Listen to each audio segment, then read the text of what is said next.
जय महाकाल। मेरे प्यारे मित्रों, हर कोई नहीं कर सकता बजरंग बाण का पाठ। हाँ जी, आपने सही सुना है, मैंने बोला है हर कोई नहीं कर सकता बजरंग बाण का पाठ। और अगर करोगे तो आपको कुछ नियम जानने पड़ेंगे। उन नियम को जानकर ही आप बजरंग बाण का पाठ करें। इसमें जो उसका संस्कृत है उसमें बोला गया है, आप क्या कर रहे हो, हनुमान जी को राम की कसम दे रहे हो, राम जी की। तो आप अगर हनुमान जी को राम जी की कसम दे रहे हो तो इसका मतलब आप पे घोर संकट पड़ गया है आकर। तो इसका मतलब ये हुआ, जब आप पर बहुत ज़्यादा घोर संकट है तभी आप इस बजरंग बाण का पाठ कर सकते हो। मतलब आप बिल्कुल मरने की स्थिति में हो या आपको बहुत ज़्यादा प्रॉब्लम्स हैं, आपको सॉल्यूशन नहीं मिल रहा है, तो आप बजरंग बाण का पाठ करें। अन्यथा ऐसे ही आप बजरंग बाण का पाठ नहीं कर सकते हैं। अब आपको मैं बताती हूँ ऐसा क्यों बोला गया है। श्री रामचरितमानस के रचयिता गोस्वामी तुलसीदास ने श्री रामचरितमानस लिखने से पहले हनुमान चालीसा लिखी थी और फिर हनुमान की कृपा से ही वे श्री रामचरितमानस लिख पाए। कहते हैं कि तुलसीदास जी ने ही बजरंग बाण में भी लिखा था। आओ जानते हैं कि बजरंग बाण का पाठ क्यों करना चाहिए और क्या रखना चाहिए सावधानी। कहते हैं कि गोस्वामी तुलसीदास पर काशी में किसी तांत्रिक ने मारण मंत्र का प्रयोग किया था। तब तुलसीदास जी के शरीर पर फोड़े निकल आए थे। इसके बाद तुलसीदास जी ने बजरंग बाण का पाठ पढ़कर हनुमान जी से गुहार लगाई थी।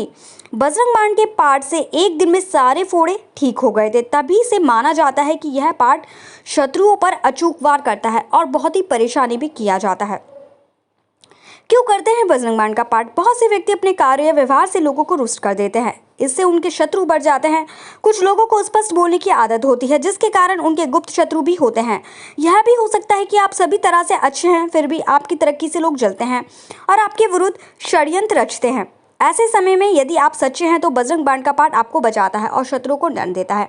सच्चे और पवित्र लोग ही करें इसका पाठ। बजरंग बाण से शत्रु को उसके लिए की गई सजा मिल जाती है, लेकिन इसका पाठ एक जगह बैठकर अनुष्ठान पूर्वक 21 दिन तक करना चाहिए और हमेशा सच्चाई के मार्ग पर चलने का संकल्प लेना चाहिए, क्योंकि हनुमान जी सिर्फ सच्चे और पवित्र लोगों का ही साथ देते हैं। 21 दिन में तुरंत फल मिलता है। कभी किसी का बुरा करने की कामना के साथ बजरंग बाण का पाठ नहीं करना चाहिए। किसी भी अनैतिक कार्य की पूर्ति के लिए या फिर किसी से विवाद की स्थिति में विजय पाने के लिए बजरंग बाण का पाठ नहीं करना चाहिए। कर्म करना जीवन में बहुत आवश्यक होता है, इसलिए बिना प्रयास के भी किसी कार्य में सफलता पाने के उद्देश्य से बजरंग बाण का पाठ ना करें। धन, ऐश्वर्य या किसी भौतिक इच्छा की पूर्ति के लिए बजरंग बाण का पाठ नहीं करना चाहिए। सावधानी। अब देखो क्या क्या सावधानी रखनी है। बजरंग बाण के बारे में कहा जाता है कि इसका प्रयोग हर कहीं हर किसी को नहीं करना चाहिए। जब व्यक्ति घोर संकट में हो तभी इसका प्रयोग करना चाहिए। प्रयोग करने के पूर्व इसे सेध करना होता है। इसका प्रयोग करते वक्त सावधानी रखनी चाहिए। किसी भी प्रकार की त्रुटि नहीं होनी चाहिए। जितनी बार बजरंग बाण का पाठ का संकल्प लें उतनी बार रुद्राक्ष की माला से पाठ करें। बजरंग बाण का पाठ करते समय ध्यान रखें कि शब्दों का उच्चारण साफ और स्पष्ट होना चाहिए। अगर आप किसी विशेष मनोकामना की पूर्ति के लिए बजरंग बाण का पाठ कर रहे हैं तो कम से कम 41 दिनों तक यह पाठ नियमपूर्वक करें। आपको जितने दिन तक बजरंग बाण का पाठ करना हो उतने दिनों में ब्रह्मचार्य का पूर्णतः पालन करना जरूरी है। जितने दिन भी आपको बजरंग बाण का पाठ करना हो उतने दिनों तक किसी प्रकार का नशा या तामसिक चीजों का सेवन भूल कर भी नहीं करना चाहिए, वरना आपको हनुमान जी क्षमा नहीं करेंगे।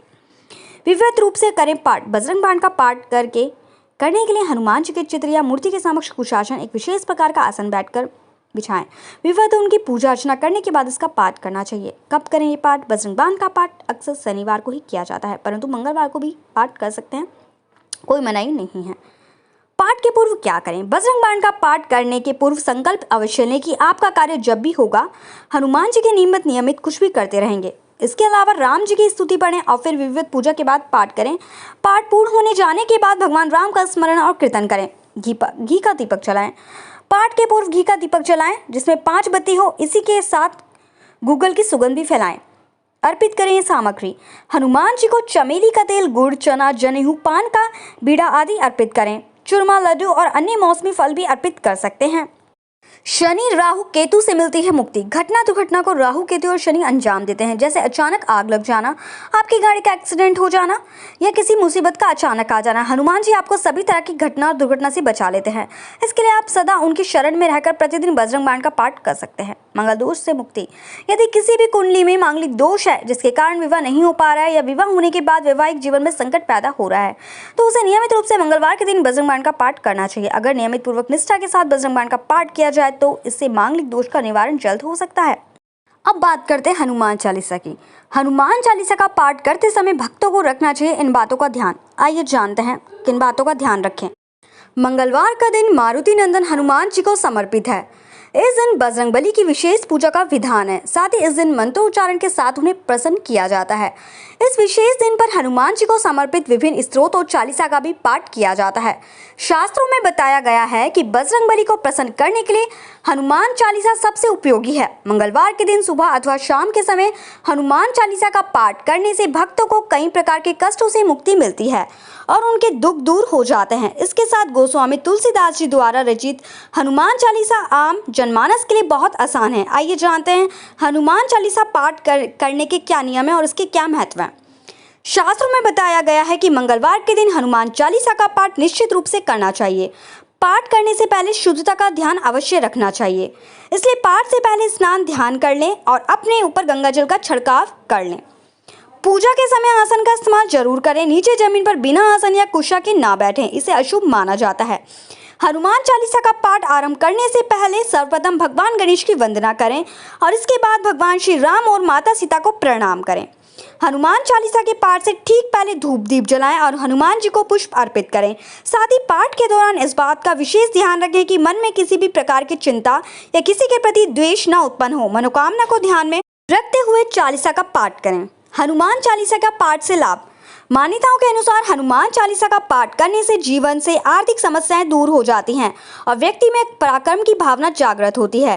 इसके साथ मोक्ष की प्राप्ति के लिए हनुमान चालीसा के पाठ को सबसे कारगर माना जाता है। इसके साथ व्यक्ति को ज्ञान और बुद्धि की प्राप्ति होती है।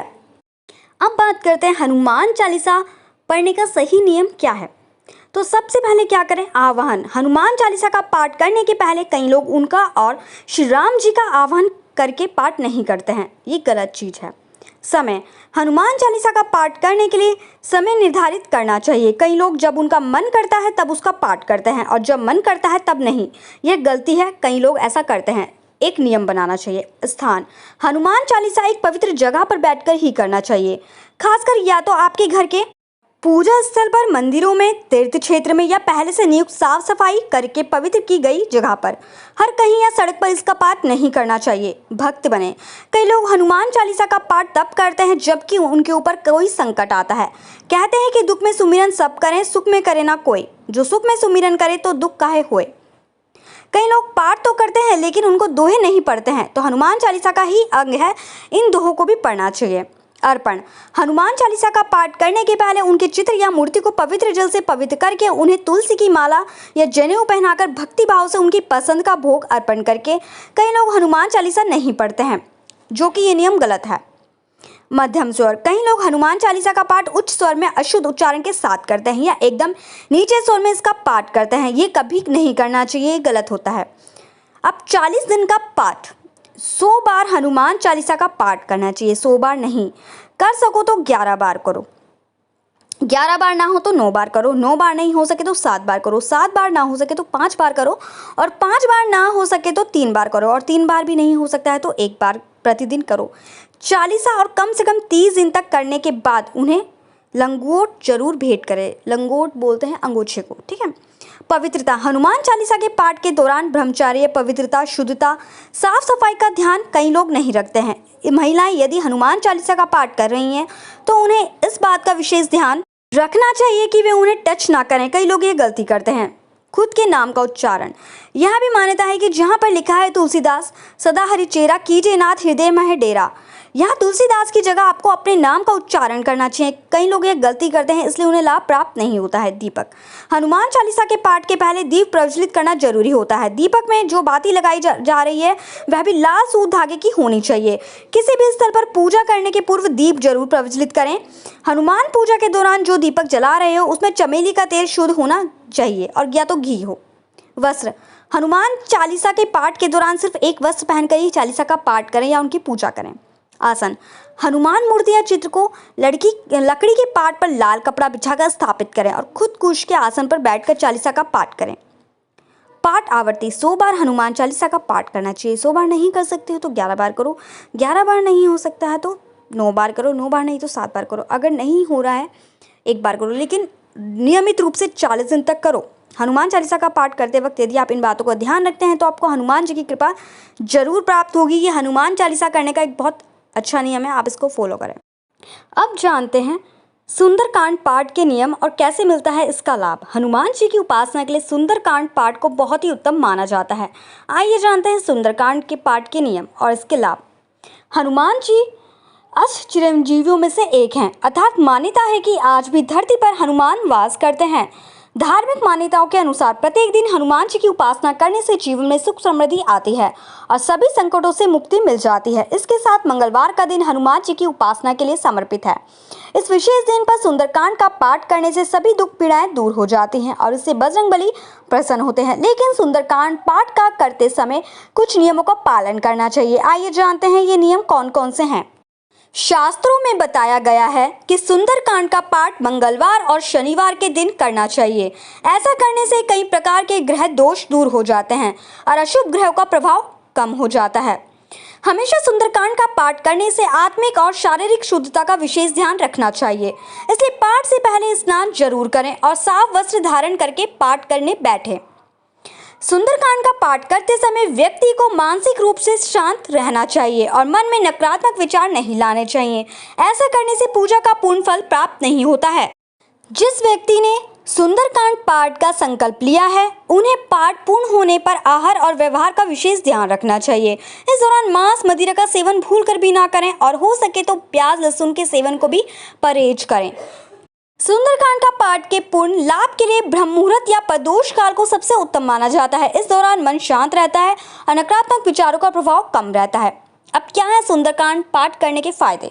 आध्यात्मिक विद्वान बताते हैं कि सुंदरकांड का पाठ करने से मन में नकारात्मक विचारों का प्रभाव खत्म हो जाता है और जीवन में आ रही चुनौतियों से लड़ने की शक्ति मिलती है। साथ ही ग्रह दोष और भूत बाधाओं को मिटाने के लिए भी इस पाठ को फलदायी माना जाता है।